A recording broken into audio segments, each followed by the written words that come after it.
बूढ़ी माँ रात को 11 बजे किचन में बर्तन साफ कर रही है। घर में 2 बहुएं हैं जो बर्तनों की आवाज से परेशान होकर अपने पतियों से कहती हैं कि आपकी माँ को मना करो, इतनी रात को बर्तन की आवाज से हमारी नींद खराब होती है और सुबह भी 5 बजे पूजा करके हमें सोने नहीं देती। जाओ, जाकर माँ को मना करो। बड़ा बेटा खड़ा होकर रसोई की तरफ जाता है। रास्ते में छोटे भाई के कमरे में से भी वही बातें सुनाई पड़ी जो उसके कमरे में हो रही थीं। बड़ा भाई छोटे भाई को बाहर बुलाता है।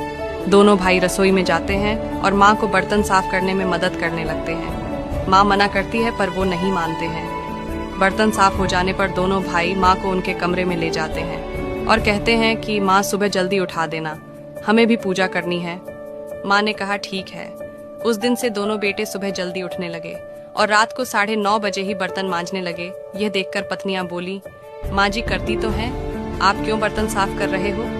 तब बेटे बोले, हम लोगों की शादी करने के पीछे एक कारण ये भी था कि माँ की सहायता हो जाएगी, लेकिन तुम लोग ये कार्य नहीं कर रही हो। कोई बात नहीं, हम अपनी माँ की सहायता कर देते हैं। ऐसा सुनकर पत्नियां जल्दी बर्तन इसलिए साफ करने लगी कि नहीं तो उनके पति बर्तन साफ करने लगेंगे। साथ ही सुबह वो भी पतियों के साथ ही उठने लगी और पूजा में शामिल होने लगी। कुछ दिनों में पूरे घर का माहौल ही बदल गया। बहुएं सास ससुर को पूरा सम्मान देने लगी। माँ का सम्मान तब कम नहीं होता जब बहुएं उनका सम्मान नहीं करती।